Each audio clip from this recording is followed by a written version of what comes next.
नमस्कार दोस्तों। आज हम एक ऐसे कॉर्पोरेट दिग्गज की कहानी पर चर्चा करने जा रहे हैं जिसने भारतीय व्यापार परिदृश्य को अपनी तीव्र गति और आक्रामक विस्तार नीति से चौंका दिया। जी हाँ, अडानी समूह।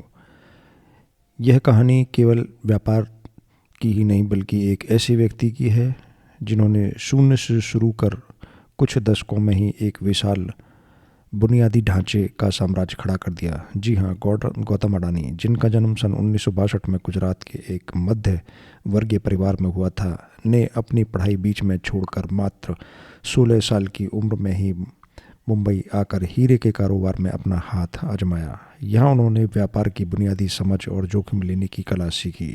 सन 1980 के दशक में वे गुजरात लौट आए और सन 1988 में अपनी पहली कंपनी अडानी एक्सपोर्ट की स्थापना उन्होंने की। शुरुआत में यह एक कमोडिटी ट्रेडिंग फर्म थी जो कृषि उत्पादों और प्लास्टिक फिल्म्स का निर्यात करती थी।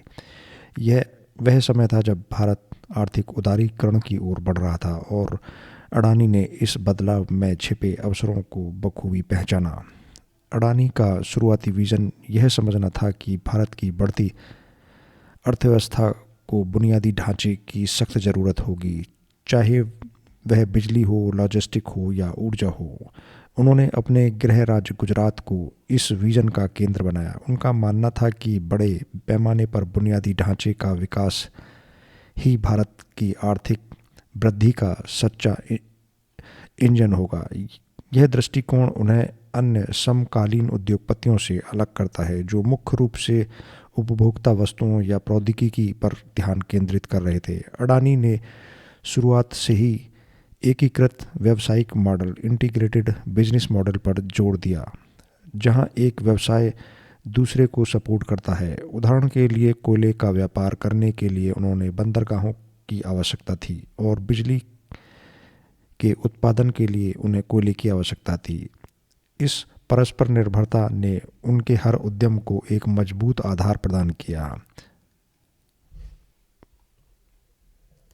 मुद्रा पोर्ट का निर्माण। अडानी समूह की यात्रा में सबसे महत्वपूर्ण मोड़ मुद्रा पोर्ट का विकास था। यह सिर्फ एक बंदरगाह नहीं बल्कि गौतम अडानी का मेगा स्केल विजन और निडरता का प्रतीक था। सन 1900 के दशक में जब भारत में अधिकांश बंदरगाह सरकारी नियंत्रण में थे और अपनी अक्षमता के लिए जाने जाते थे, अडानी ने गुजरात के कच्छ जिले में एक बंजर भूमि पर एक निजी बंदरगाह विकसित करने का जोखिम उठाया। सन 1994 में गुजरात सरकार ने अडानी को मुद्रा में एक छोटे जेटी के निर्माण के लिए अनुमति दी। अडानी ने इस अवसर को केवल एक जेटी तक ही सीमित नहीं रखा, बल्कि उन्होंने भारत के सबसे बड़े और सबसे आधुनिक निजी बंदरगाह परिसर में इसको बदल दिया। उन्होंने न केवल बंदरगाह का निर्माण किया बल्कि इससे रेलवे नेटवर्क, राजमार्ग तथा अंतर देशीय कंटेनर डिपो से भी इसको जोड़ा, जिससे यह एकीकृत लॉजिस्टिक हब भी बन गया। मुद्रा पोर्ट का विकास अडानी समूह के लिए एक गेम चेंजर साबित हुआ।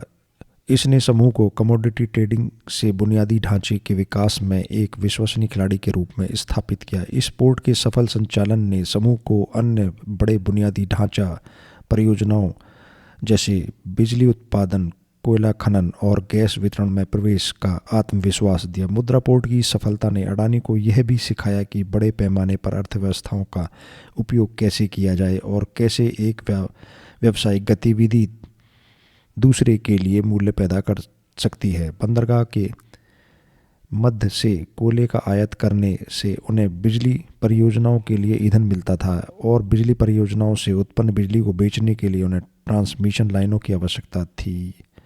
यह अंतर संबंधी अडानी समूह की वर्टिकल हॉरिजॉन्टल इंटीग्रेशन रणनीति का मूल बन गया। मुद्रा पोर्ट की सफलता ने अडानी को भारत के ऊर्जा और संसाधन क्षेत्र में आक्रामक रूप से विस्तार करने का अवसर दिया। गौतम अडानी ने देखा कि भारत की तेजी से बढ़ती अर्थव्यवस्था को भारी मात्रा में ऊर्जा की आवश्यकता होगी और उन्होंने इस अवसर को भुनाने का फैसला किया। उन्होंने कोयला खनन और व्यापार में प्रवेश किया, जो उनके बंदरगाह व्यवसाय के साथ स्वाभाविक रूप से जुड़ा हुआ था। भारत में कोयले की मांग को पूरा करने के लिए उन्होंने न केवल घरेलू कोयला खदानों का अधिग्रहण किया बल्कि इंडोनेशिया और ऑस्ट्रेलिया में भी इन्होंने खदानों का अधिग्रहण किया। इस वैश्विक उपस्थिति ने उन्हें अपनी बिजली परियोजनाओं के लिए कोयले की स्थिर और लागत प्रभावी आपूर्ति सुनिश्चित की। इसके बाद उन्होंने थर्मल पावर जनरेशन में प्रवेश किया और भारत के सबसे बड़े निजी बिजली उत्पादकों में से एक बन गए। अडानी समूह ने केवल बिजली उत्पादन तक ही अपने को सीमित नहीं रखा बल्कि उन्होंने बिजली ट्रांसमिशन और डिस्ट्रीब्यूशन में भी प्रवेश किया, जिससे वे एंड टू एंड ऊर्जा का समाधान प्रदान कर सकें। इस एकीकृत मॉडल ने उन्हें पूरे ऊर्जा मूल्य श्रृंखला पर नियंत्रण दे दिया।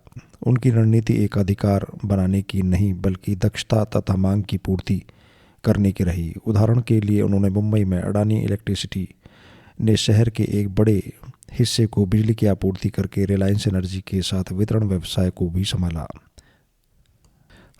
हाल के वर्षों में अडानी समूह ने भारत के बुनियादी ढांचे के विस्तार को और गति दी, विशेष रूप से हवाई अड्डों और शहरी गैस वितरण जैसे क्षेत्रों में।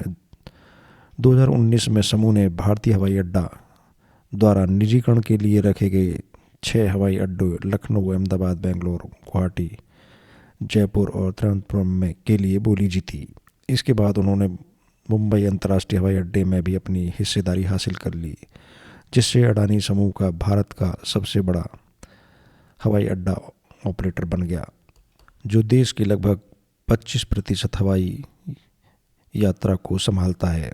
यह अधिग्रहण उनकी port to airport logistic vision का एक स्वाभाविक विस्तार था, जो हवाई और समुद्री माल ढुलाई के बीच तालमेल बिठाता है। इसके समानांतर ही अडानी समूह ने शहरी गैस वितरण के क्षेत्र में भी बड़े पैमाने पर निवेश किया। अडानी टोटल गैस, जो फ्रांस की दिग्गज कंपनी के साथ एक संयुक्त उपक्रम है, भारत के कई शहरों में और घरों में उद्योगों को पाइप के माध्यम से प्राकृतिक गैस और वाहनों के ईंधन के लिए सीएनजी प्रदान करती है। यह भारत की ऊर्जा का मिश्रण को स्वच्छ ईंधन और की ओर ले जाने के लिए सरकार की योजना का एक अनुरूप प्रयास है।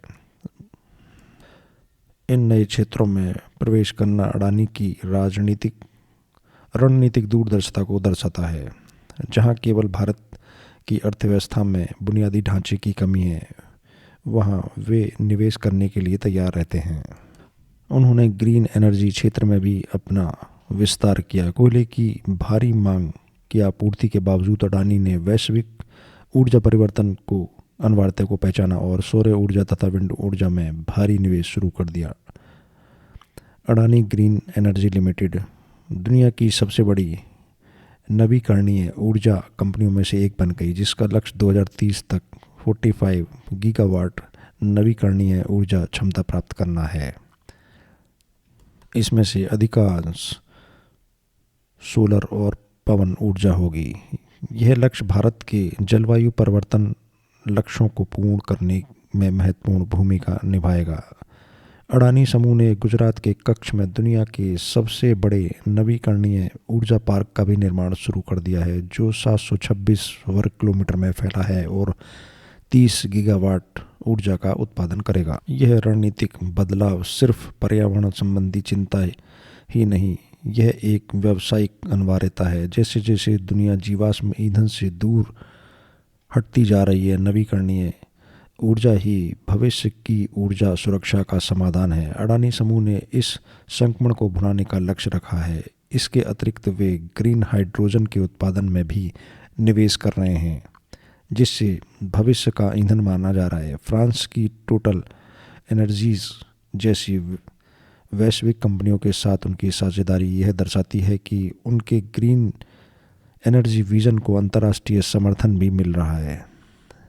अडानी समूह की तीव्र विस्तार बिना चुनौतियों और आलोचनाओं के नहीं रहा।